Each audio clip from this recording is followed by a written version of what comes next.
langsung aja bahas IHSG. Oh ya, aku lupa kasih disclaimer, udah lama nggak kasih disclaimer ya. Intinya teman-teman, dalam investasi saham ini mengandung resiko dan kita mesti sama-sama antisipasi ya, jangan terlalu berharap cuan kebanyakan atau terlalu FOMO gitu. Oke, kita mau lihat dari IHSG. IHSG Mau dapat bimbingan intensif belajar saham dan referensi? Bisa tanya jawab secara intensif? Yuk, daftar Mtrade sekarang di mtrade.id/whatsapp atau klik di bawah sini ya. Hari ini ketahan area support MA100 ya, ketahan area support MA100-nya, dan sebenarnya lagi-lagi yang menahan IHSG ini adalah saham GoTo. Tadi pagi tuh IHSG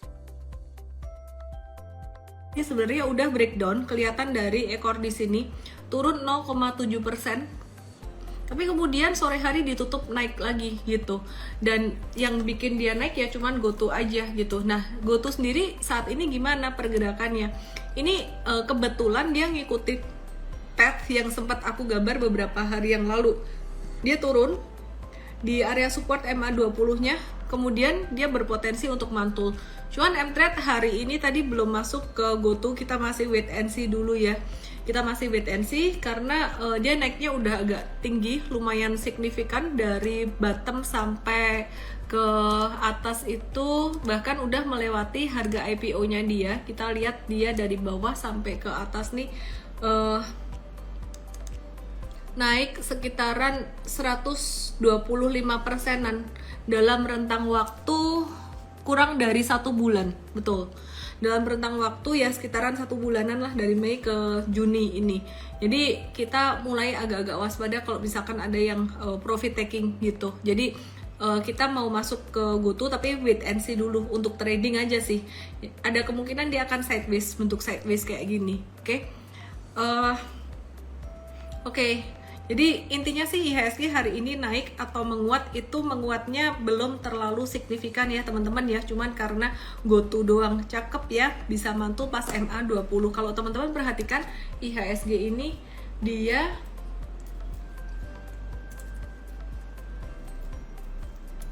nih, teman-teman lihat ya IHSG ya, composite.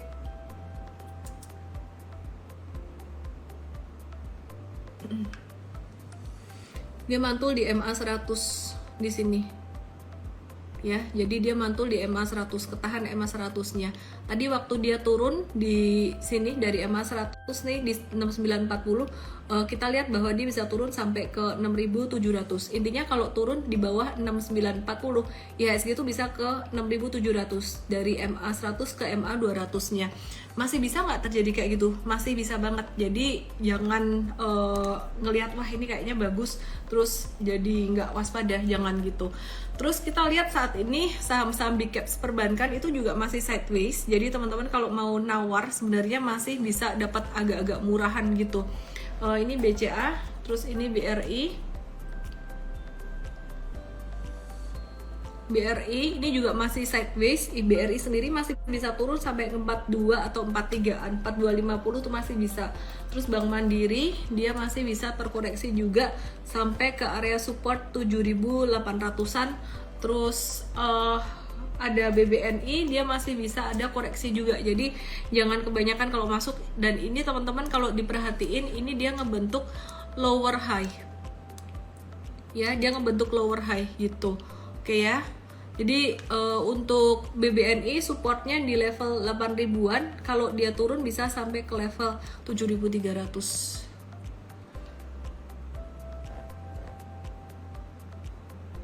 Oke teman-teman, bisa join seminar Cuantastik besok hari Sabtu. Sebentar ya guys.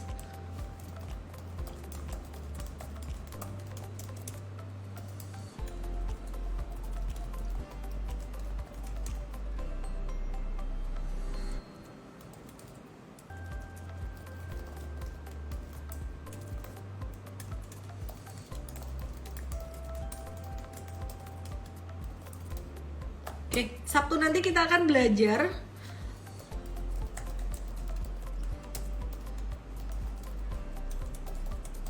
Sabtu nanti kita akan belajar di seminar Cuantastik jam 10 pagi.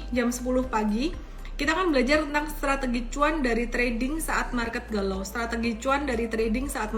Jadi gimana caranya trading cepat gitu. Sabtu nanti ya gitu. Besok hari Selasa ya, aku tahu. Oke, terus sekarang kita akan bahas saham-saham yang lainnya. Spill porto aku banyak investnya akhir-akhir ini. Aku banyak ngumpulin saham-saham yang valuasinya murah gitu, yang belum jalan, termasuk salah satunya tuh properti. Aku lagi kumpulin dikit-dikit gitu. Terus kemudian untuk komoditi non energi itu aku juga ada kumpulin. Ini ya semua saham yang di bawah-bawah.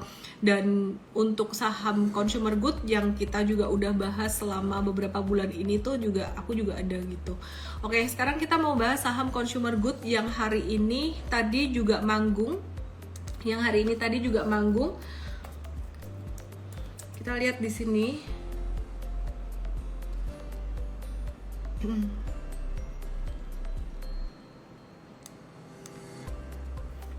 Nih, ini ICBP hari ini breakout dari resisten kuatnya di 8.800. Dia berpotensi untuk menguat menuju ke level 9.375 sampai 9.400-an. 9.375 sampai 9.400. Jadi hari ini volume transaksinya tinggi dan dia udah di stage 2 gitu. Dia udah di stage 2.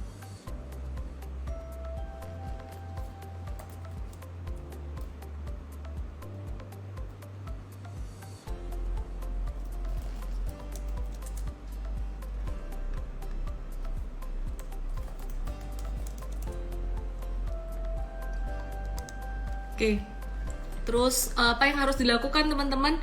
Buat kalian yang punya ICBP, di Mtrade sih ini ada ICBP ya, kita ada ngehold untuk jangka pendek dan jangka menengah, jangka panjang juga kayaknya.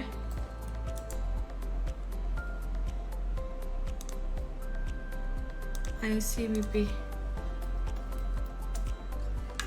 Ya, ini ada pendek, menengah, dan panjang ya. Yang pendek, ini yang menengah dan panjang masih sama. Cuannya sekitaran 20%, tapi kalau yang jangka pendek dia udah TikTok beberapa kali gitu, dan hijau terus sih karena trennya mulai naik. Jadi apa yang harus dilakukan sekarang buat yang punya atau buat yang nggak punya? Buat yang punya ya hold aja. Buat yang nggak punya sekarang udah agak telat sebenarnya kalau buat masuk buat investing.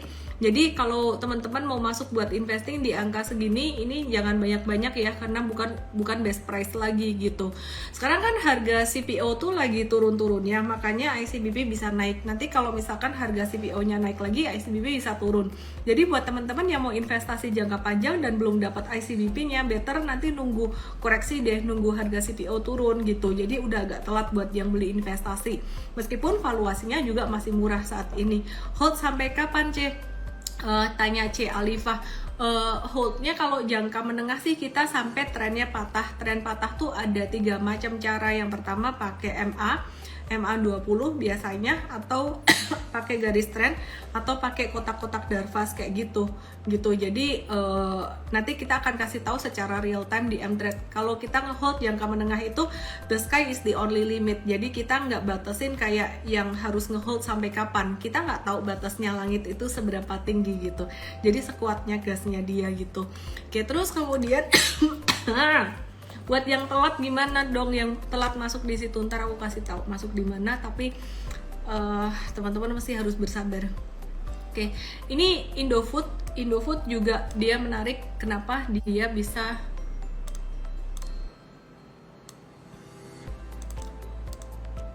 naik dari resistennya di sini ya? Jadi ini bahkan udah kena resisten kuatnya banget di 15 Oktober 2021. Kalau Indofood bisa bertahan di atas 7.000, maka dia bisa menguji resisten berikutnya di 7425 di sini gitu. Dan perkiraan kita sih bisa sih. Cuman sekali lagi buat teman-teman yang trading jangka pendek, kalau misalkan mau masuk ya boleh-boleh aja. Tapi kalau untuk yang jangka menengah panjang mau invest, ini udah agak-agak telat. Jadi kalau mau invest masuknya dikit aja dulu gitu. Spider Love Pet Shop, Tekim gak koreksi banyak ya? Bentar ya. Tekim Aces sudah aku bahas berkali-kali sih sebenarnya. Cepin. Maulina Santoso, Sabtu lalu kok Billy ada bilang CPO akan bisa naik saat 2023 ya. Aku mesti tekankan lagi bahwa seminar Sabtu kemarin itu time horizon dari Billy tuh dia benar-benar time horizonnya panjang banget, kayak siklusnya dia tuh super cycle alias bertahun-tahun. Nah di dalam super cycle yang bertahun-tahun itu kan ada zigzagnya juga. Nah inilah zigzag yang kita maksud saat ini. Saat ini tuh zigzagnya CPO tuh lagi turun gitu. Jadi sementara ini akan berdampak positif buat sektor consumer goodnya bisa naik gitu ya.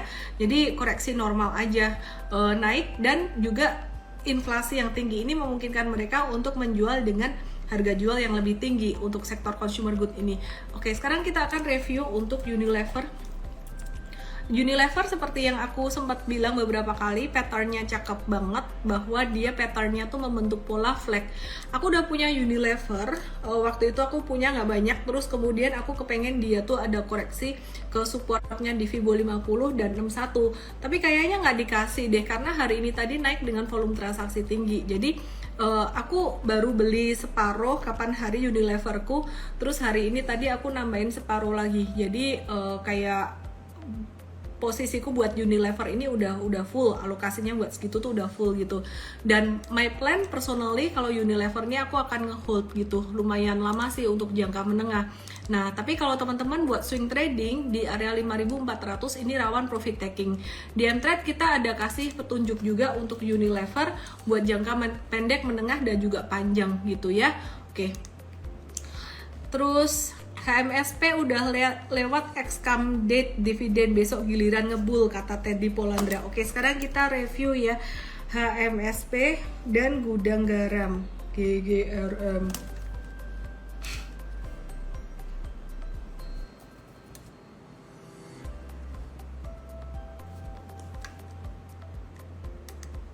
Oke.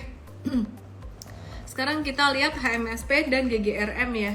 Nah tadi aku kan sempat bilang buat teman-teman yang investasi jangka panjang yang telat masuk di ICBP, Indofood ataupun Unilever, kalian bisa masuknya di cigarettes gitu, karena cigarettes ini sektor consumer good yang belum jalan. Cuman ya terserah kamu, kalau kamu nggak nyaman beli perusahaan rokok ya jangan. Dan sigaret ini dia tuh punya support sangat kuat sekali, sekitaran 30.000 sampai 30.350.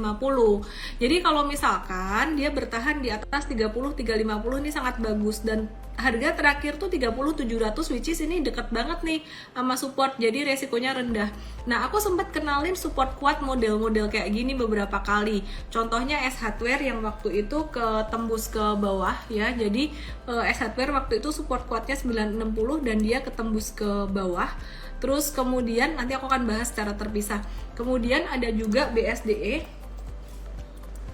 Kalau BSDE dia masih bertahan supportnya di 890. Nah ini support kuat banget nih, yang dia beberapa kali nggak ketembus. Terus kemudian ada lagi SMRA.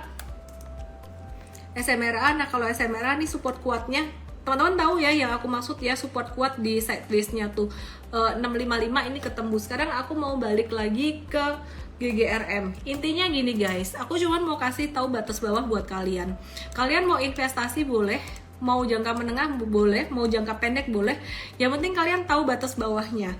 Investor tuh sebenarnya nggak pakai cut loss karena harga. Jadi misalkan kalian ada rencana mau investasi GGRM nih ya, dia breakdown dari 30.000 karena valuasinya murah banget. Semestinya investor tuh tetap hold dan bahkan makin turun makin dibeli. Contoh juga kalau misalkan ada yang investasi di perusahaan lain, misalkan BSDE. BSDE kalau misalkan tembus dari support kuatnya di angka berapa tadi? 890 ya, tembus dari 890 di bawah ini, maka sebenarnya kalau investor tuh sebenarnya nggak pakai cut loss. Nah tapi kenapa aku kasih batas bawah 890 ini? Karena teman-teman semua nih belum siap investasi jangka panjang, belum mengenal banget perusahaan ini. Jadi kalau turun dagdikduk der, makanya aku kasih batas bawah. Begitu turun dari situ udah caw aja. Mau anda trading, mau anda jangka menengah, mau anda investasi, jika anda nggak siap floating loss. Tapi kalau anda investasi udah siap floating loss dan ngerti fundamental perusahaan, mau hold nggak apa-apa. Itu juga tips yang aku kasih ketika kemarin aku bahas tentang S hardware gitu ya. Nah, jadi S hardware tuh kita ada kasih satu support. Kalau kamu nggak siap dengan floating loss, maka waktu itu kita kasih batasannya di 960 breakdown, 960 exit. M-Trade pakai yang mana? M-Trade pakai yang strategi trading ini. Jadi breakdown 960 waktu itu exit. Oke, balik lagi ke gudang garam. Mau bahas gudang garam jadi kemana-mana. Oke. Jadi gudang garam tuh batas bawahnya 30.000. Batas kuat banget sih sebenarnya 30 350, cuman dia batas kuatnya tuh di 30.000 gitu. Jadi ya anyway, dekat-dekat area ini tuh sebenarnya low risk banget buat kalian kalau mau investasi, kalau nyaman berinvestasi di perusahaan rokok gitu. Dan kayaknya sih ke depan bakalan bisa naik nyusul ICBP dan kawan-kawan.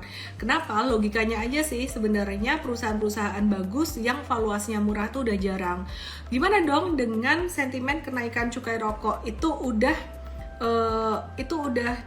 kenaikan cukai rokok itu udah istilah kata tuh udah discounted gitu ya. Jadi udah discounted untuk kenaikan cukai rokoknya. Jadi bukan jadi satu hal yang signifikan lagi untuk kita apa ya, istilah kata kita khawatirkan gitu. Terus jangka pendek gudang garam bisa sampai kemana? Jangka pendek gudang garam bisa sampai kemana? Jangka pendeknya gudang garam ini pendek banget, itu bisa sampai ke 32.000, yaitu resisten dari high pada 7 Juni dan juga ada MA 200 di sini. Terus ada resisten lagi di 33.500. Nah, kalau breakout dari 32.000 ini dan 33.500 sebenarnya GGRM tuh udah mulai masuk periode uptrend atau fase stage 2 gitu. Oke, terus kemudian guys, aku mau ini ada tadi ada yang nanya. Acas tadi 800 M-Trade udah keluar dong. Sekarang kita lihat ya. Breakdown di 960 di sini. M-Trade keluar di berapa? Kita lihat. Ini ada historicalnya semua. Jadi kalau teman-teman mau tahu historical kinerja M-Trade ini ada semua. Tanggal 25 Mei ini breakdown, tanggal 9 Juni. Ya, kita jualan tanggal 25 Mei. 25 Mei terakhir kita jualan. Ini hasilnya BEP waktu itu. Jadi tanggal 9 Mei ini kita juga ada jualan di 1000. 25 Mei ada jualan di 985. Masih ngehold nggak? Udah nggak ada. Jadi udah lama nggak ngehold di ini M-Trade. Jadi teman-teman, M-Trade lebih real time. Oke, terus ada yang nanya NICL. Ntar aku bahas juga ya NICL ya. Tapi ini aku bahas yang buat invest dulu. Ada yang nanya kenapa sih HMSP turun dalam gitu. HMSP belum kebahas nih. Iya. Bentar ya.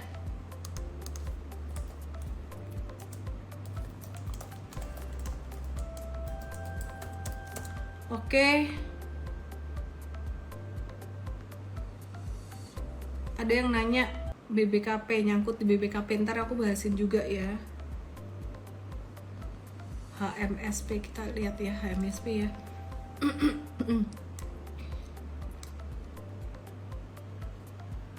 Iya, HMSP ya.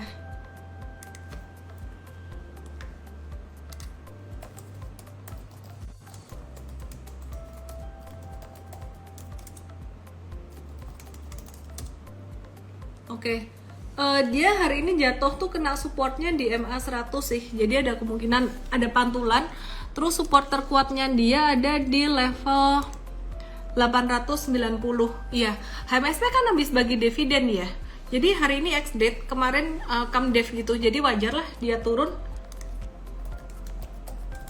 Oke, jadi wajar dia turun dan turunnya ke MA 100.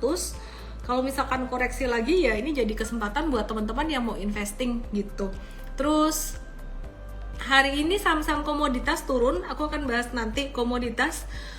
Aku mau bahas saham-saham second liner, third liner dulu nih, kayak NICL hari ini aktif banget. Dan ada di trading juga sama M-Trade kayaknya.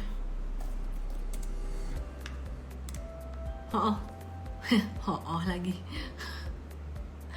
Mari kita lihat.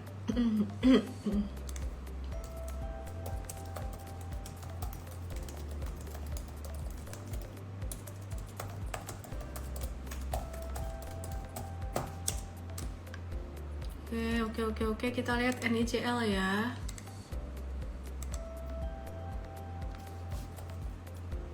Oke, NICL M-Trade ada beli hari ini tadi, udah untung 1,8 sampai 3,7%. Nanti kita bahas bareng Coach William tentang fundamentalnya gimana. Tapi kalau M-Trade sih kita pakai technical trading aja sih ini. Rawan profit taking sekitaran level 124 sampai 128-an di sini. Jadi masih bisa trading. M-Trade udah masuk hari ini ya. Kalau masuk besok agak telat kayaknya. Terus kemudian kita lihat grup Panin masih nge-hype banget. Kita lihat satu-satu grup Panin. PNLF kita berharap sih dia ada konsolidasi sideways turun, tapi turunnya kayaknya nggak banyak. Ini PNLF. Terus kita lihat PNIN ya. Nah ini ngikutin gambar saya. Jadi dia ada pantulan technical rebound, harapannya sih dia bisa sideways dulu. Tapi naiknya volumenya nggak kencang gitu.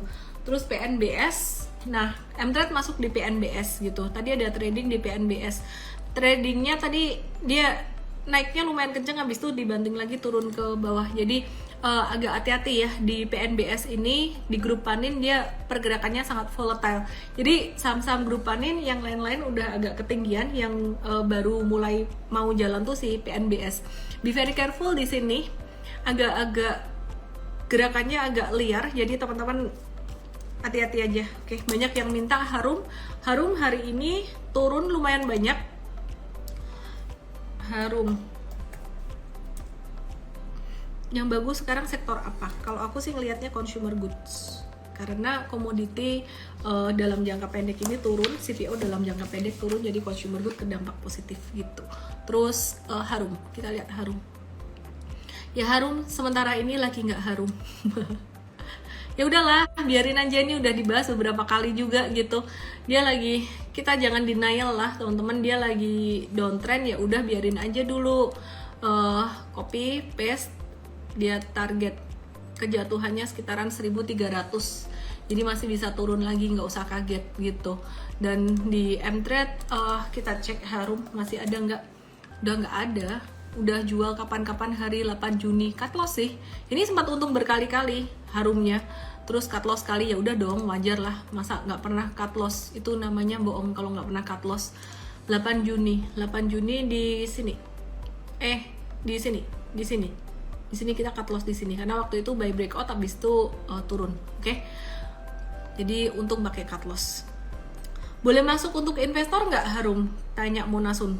Aku nggak investasi di perusahaan komoditi. Perusahaan komoditi strictly kalau aku sih buat trading aja.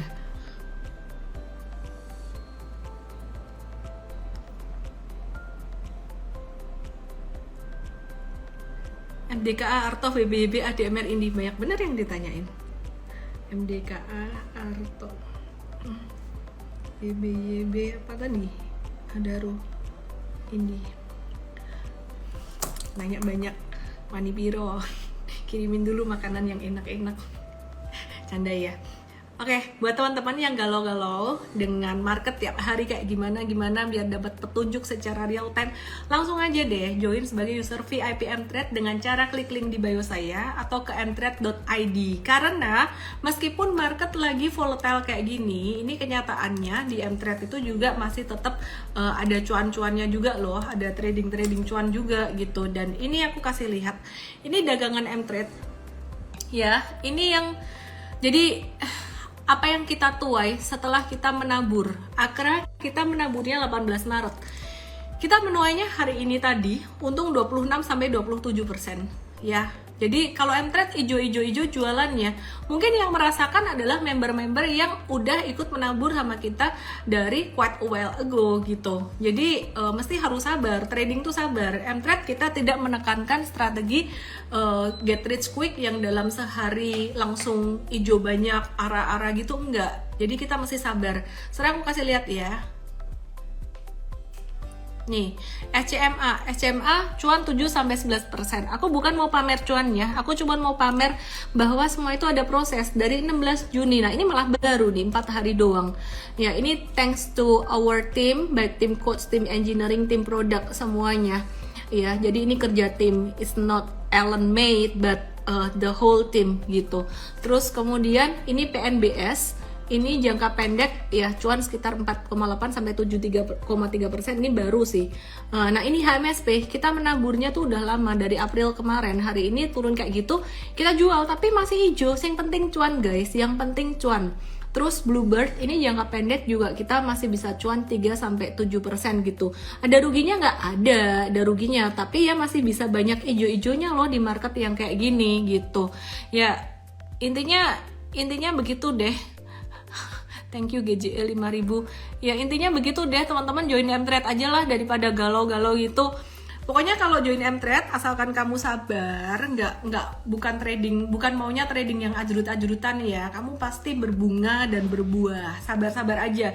Terus kalau dikasih tahu beli saham itu, misalkan kita kasih tahu ya, maksimal 5% dari portfolio atau maksimal 10% dari portfolio. Jangan ngeyel.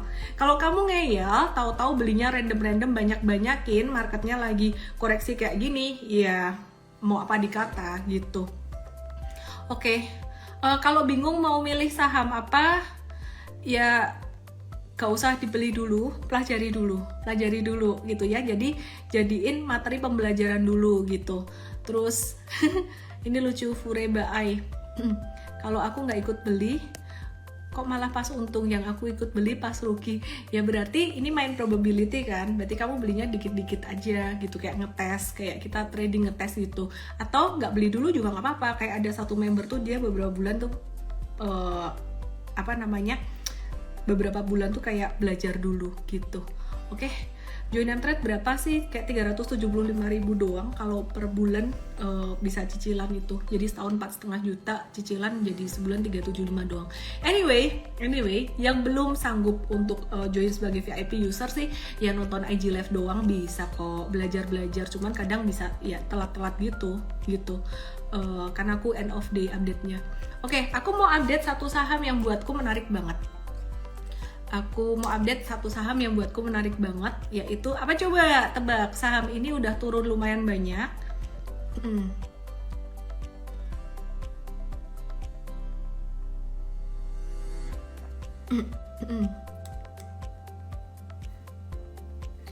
Saham apa ini? Aduh kelihatan judulnya deh.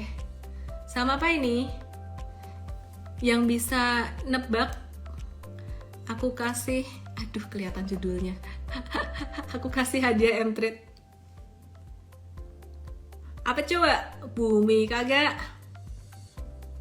Jiaat Sabik dapat mtrade 7 hari. M Lydia P dapat mtrade 7 hari.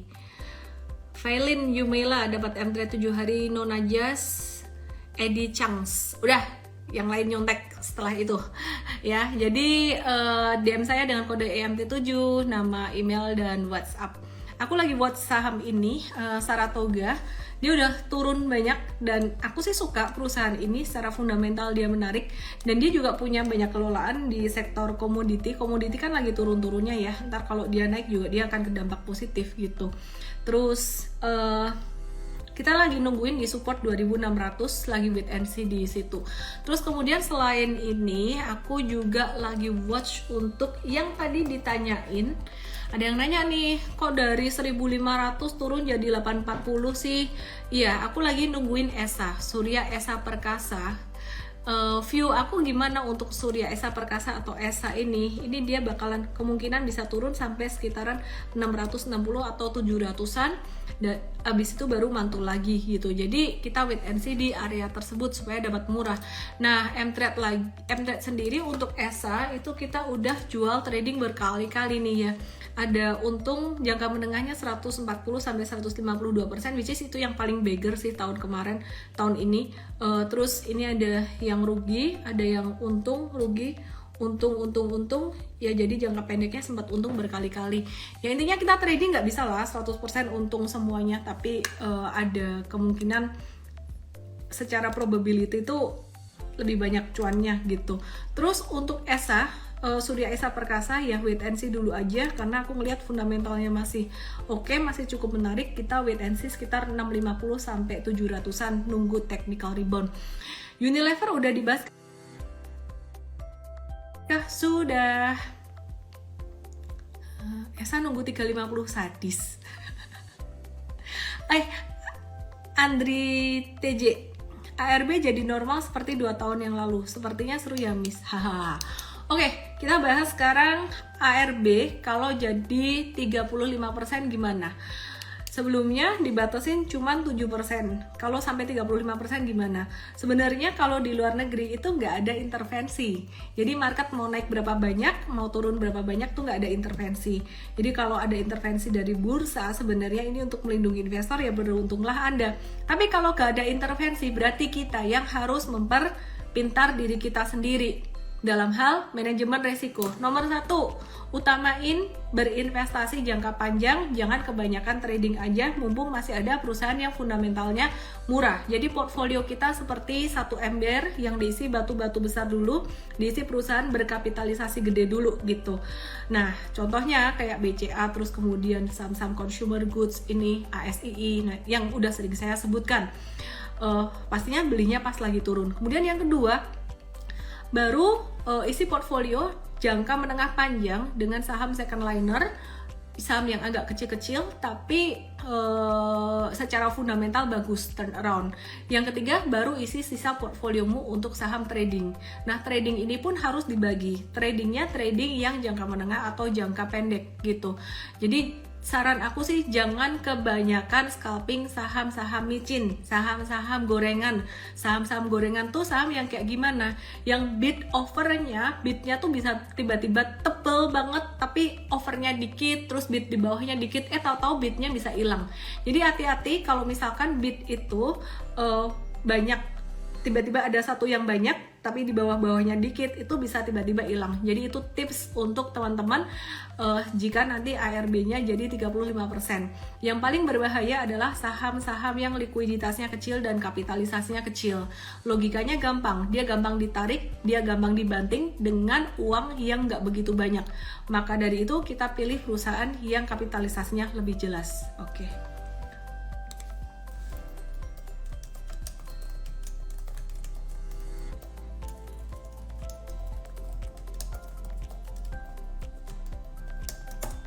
Oke, saham micin.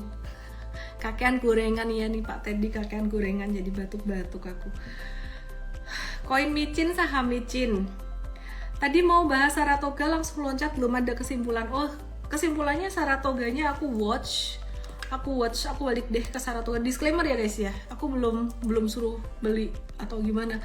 Tapi dimasuk ke watchlist kita. Jadi watchlistnya tuh cakep sih ini, nunggu di 2600-an gitu. 2600 tuh support kuat banget gitu. Jadi ada beberapa saham yang udah sempat naik tinggi terus turun, kita lagi watch gitu. BC juga kita lagi watch lagi.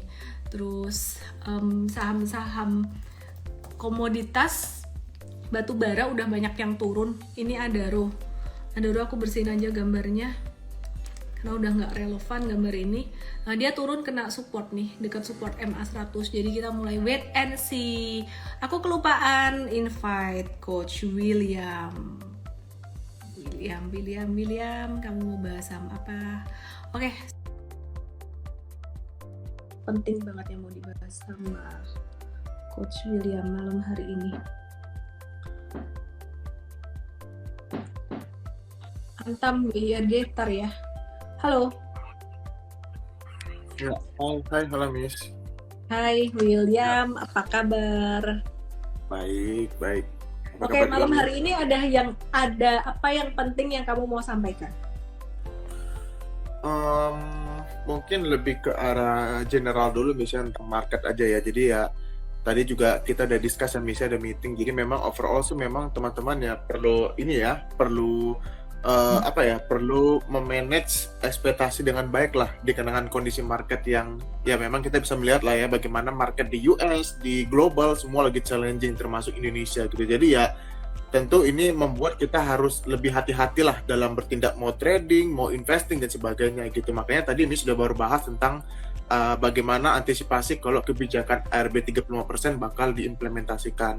Nah, tadi aku setuju tuh, kita harus betul-betul bisa mengedukasi diri kita sendiri lah gitu agar tidak terdampak dari kebijakan ini gitu. Artinya kita semua harus lebih hati-hati aja sih Miss di tengah kondisi market yang tidak pasti ini saat ini ya gitu. Di era inflasi yang tinggi, suku bunga tinggi dan sebagainya. Gitu sih. Sedikit Oke, tambahan. ini Dark Horse 1885 apa dampak resesi dari USA ke IHSG ke depannya. Sebenarnya bukan dampak resesinya doang sih. Yang perlu diperhatikan keseluruhan dunia ini gimana. Dari China masih lockdown, supply masih terbatas, terus juga permintaan batu bara ke China berkurang, permintaan CPO berkurang, itu jadi sentimen negatif buat batu bara dan CPO Indonesia, kira-kira kayak gitu. Jadi bukan cuma masalah dari US-nya aja, banyak hal yang saling terkait satu dengan yang lain. Dan tadi ada yang bilang ini baru permulaan bearish, aku setuju. Ini baru permulaan bearish. Jadi teman-teman cash-nya dijaga ya, kalau mau masuk jangan banyak-banyak dulu. Terus ya Coach William, Ya. aku mau bahas tentang komoditas batu bara. Ini kan turun terus, tapi udah mulai dekat area support gitu. Menurut kamu gimana nih, Coach William? Batu bara kalau kita bahas di Sinar Sabtu kemarin bareng Pak Billy kan memang view-nya jangka panjang super cycle bertahun-tahun tuh arahnya masih naik gitu. Tapi gimana nih sentimen jangka pendeknya dulu lah? Ini kan banyak trader juga di sini. Ya, jadi kalau kita bicara batu bara ya dan juga CPO ya, jadi dua komoditas ini kan dalam satu pekan ini udah turun banyak ya, makanya satu sisi kenapa consumer goods naik ya karena market ngerespon oleh adanya penurunan di harga CPO. Ya jadi ya baik lagi ya, kenapa harga CPO turun, kenapa harga batu bara turun dalam jangka pendek ini, tentu karena ada pengaruh kebijakan lockdown yang terjadi di China. Ya teman-teman bisa lihat lah bagaimana sekarang Shanghai bisa lockdown lagi. Kenapa? Karena memang di sana jumlah kasus COVID-nya kembali naik. Ya di mana China sendiri ini kan merupakan salah satu konsumen terbesar di dunia untuk batu bara sama CPO. Jadi ketika mereka mengambil lockdown, artinya demand-nya turun. Ya jadi ketika demand-nya turun, supply-nya berlimpah gitu. Jadi itu membuat harganya turun. Cuma ya kita lihat ini hanya sementara ya gitu ya. Kenapa? Karena ya balik lagi kalau kita bicara view jangka menengah ke panjang, mungkin teman-teman udah melihat sendiri bagaimana sekarang di Eropa tuh demand untuk batu bara lagi meningkat karena mereka kan sudah nggak membeli batu bara dari Rusia gitu ya. Dan terakhir kemarin Jerman baru saja mengkonfirmasi akan membeli 6 juta batu bara dari Indonesia gitu. Jadi memang arah-arahnya sih dalam jangka menengah ke panjang kebutuhan energi untuk batu bara itu masih cukup tinggi gitu. Jadi ya kalau kita view-nya agak menengah ke panjang ya mungkin masih akan punya peluang upside-nya masih besar gitu. Cuma jangka pendek aku pikir ya masih akan terkonsentrasi dengan dampak lockdown dari China aja. Gitu sih, Miss. Iya, yang namanya udah naik tinggi banget koreksi ya wajar lah ya. Saya rasa sih cool ini dia akan koreksi mungkin sekitaran stagnan beberapa hari lagi, habis itu ada technical rebound. Jadi kita udah mulai watch untuk Adaro dan kawan-kawan tuh untuk buy on support sebenarnya, untuk buy on weakness.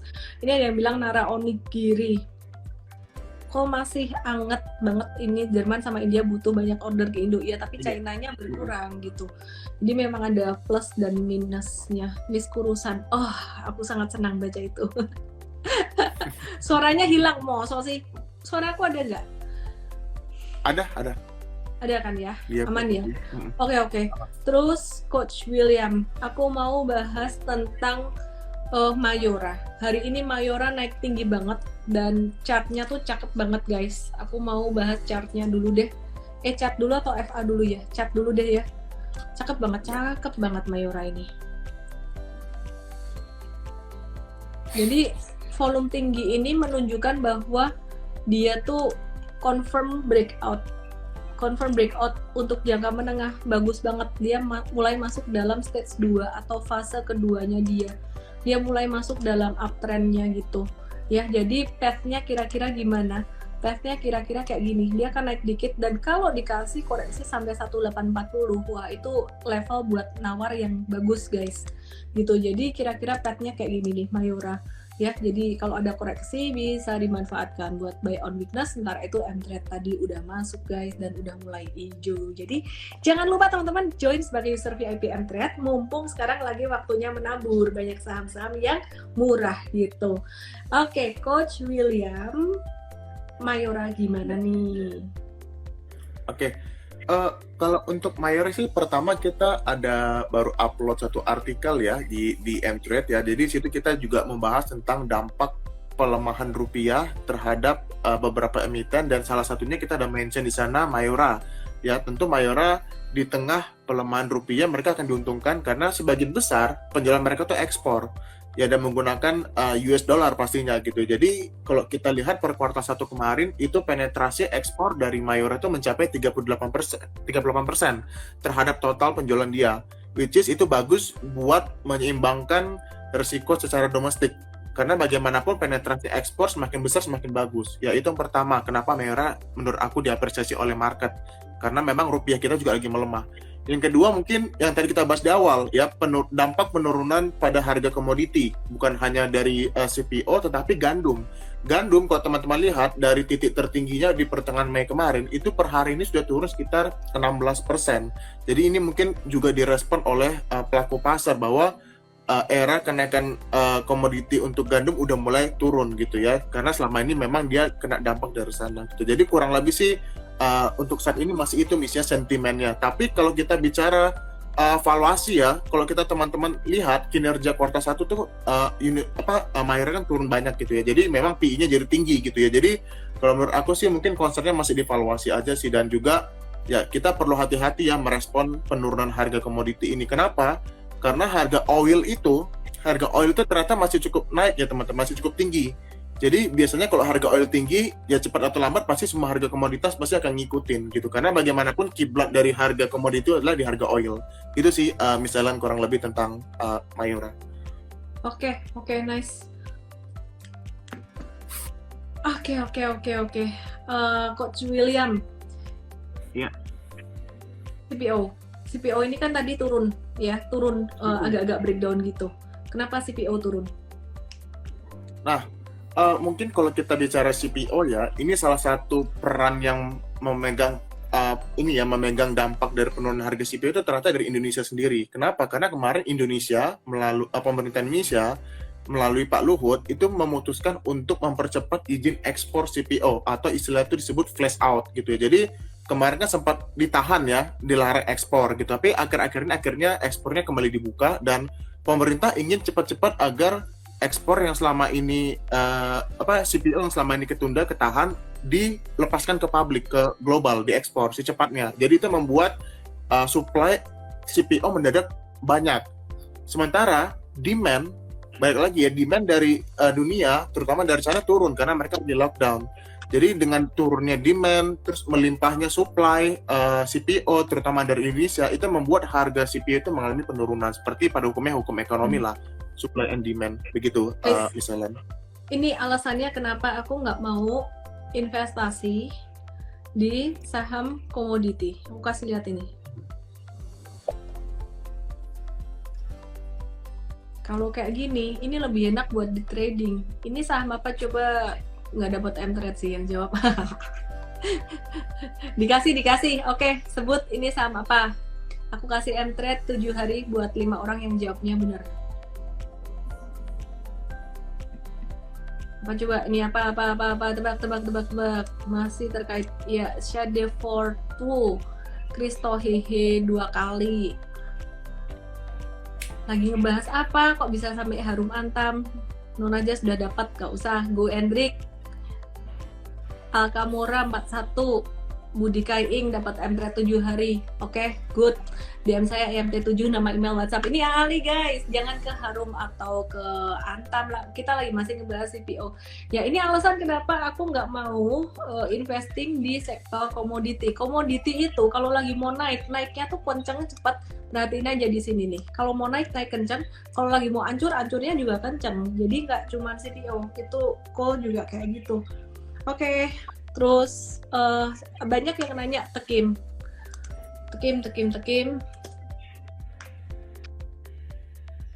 Balik ke support sih. Ya, investor ngumpulin, trader udah caw dulu kemarin. FA-nya gimana, Bill? Tekim 6350 best price. Oke.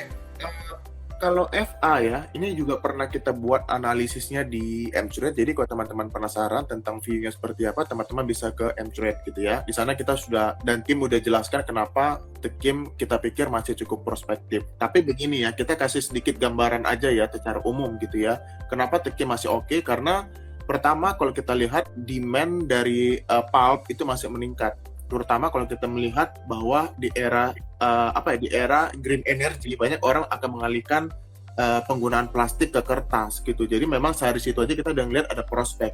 Yang kedua adalah dari Ian Tekim sendiri, ya ini adalah salah satu perusahaan penghasil pulp terbesar di dunia. Dan kalau nggak salah mereka punya investasi, ada perusahaan namanya PT OKI di Ogan Komering Ilir. Di sana mereka tuh bisa memproduksi pulp terbesar gitu. Jadi setiap tahun kalau aku hitung ya teman-teman ya, itu potensi capital gain dari perusahaan itu mencapai 250 US dollar per tahun. Dan itu cukup besar, dan itu yang membuat kenapa The Kim tiap tahunnya bisa mendeliver net profit yang besar. Ya sisanya mungkin secara valuasi aja ya. Valuasi kalau teman-teman hitung secara aktual, hitungan aku sih kemarin PE-nya itu bisa mencapai 1-2 kali dengan asumsi laba yang sama di kuartal 1 dikali 4 gitu. Jadi kalau aku lihat sih ya, kalau teman-teman value investor tahu lah ya kalau PE 1-2 kali artinya apa gitu. Jadi overall sih menurut aku sih masih oke ya untuk The Kim untuk saat ini seperti. Dan salah satu saham komoditi yang betul-betul masih laggard dibanding semua sektor, dibanding semua komoditas lain seperti batu bara, CPO dan sebagainya gitu. Misalnya INKP dibahas di morning briefing besok ya. Personally, yes, aku mulai invest INKP The Kim, kalau dia turun aku beli ini. Tapi ya masuknya sabar-sabar aja, dikit-dikit aja. Ini Aling Karina nanya, ini untuk yang baru masuk ke market sekarang lebih baik wait and see dulu sampai market bottoming atau masuk tapi dikit-dikit aja? Lebih baik kamu belajar dulu. Jadi kamu mesti paham alasan kenapa kamu masuk gitu ya. Kalau misalkan aku nggak paham tapi aku pengen nyoba nih gitu, intinya kamu boleh coba-coba dengan nominal yang kamu siap dengan resikonya. Bayangin kalau dari duit itu turun 10% atau mungkin yang ekstrim 20%, kamu siap nggak? Kalau nggak siap ya kecilin lagi gitu. Kayak teman aku tuh, dia tuh lumayan to have guys gitu, kayak mobilnya juga Sultan gitu, mobilnya ya Alphard apalah. Terus begitu aku ngomong, iya mulainya kecil-kecil dulu. Nah aku kaget tuh dia beli sahamnya 1 lotan gitu loh. Tapi ya nggak apa-apa, namanya juga orang latihan gitu. Yang penting siap dengan resikonya, gitu aja sih. Poultry, SCML kita bahas di morning briefing besok aja ya, gitu ya. Tekim maksudnya, INKP Tekim maksudnya dikit-dikit 1 lot udah lumayan buat saya ya, kalau gitu wait and see lah. INKP kasih kisi-kisi dikit, intinya yang lebih deket dengan best price itu si Tekim, kayak ulangan aja pakai kisi-kisi. Ya, dua-dua sama aja secara fundamental menarik. Teman-teman, biar kamu nggak telat dapat update market, supaya kamu nggak telat dapat trading signal pastinya, yuk join sebagai user VIP Mtrade karena kita udah berlisensi penasihat investasi dari OJK dan dapetin izin ini nggak gampang guys, kita tuh sampai 2 tahun cari izin ini ya. Jadi langsung aja klik link di bio aku, semoga kita bisa pelan-pelan belajar dari market yang kondisinya lagi masih seperti ini dan bisa menabur di tempat yang tepat. Saya Ellen May dan Coach William, thank you semuanya, selamat malam, salam profit, bye-bye. Bye. Jangan lupa download aplikasi Mtrade di Android dan nikmati edukasi premium sekarang.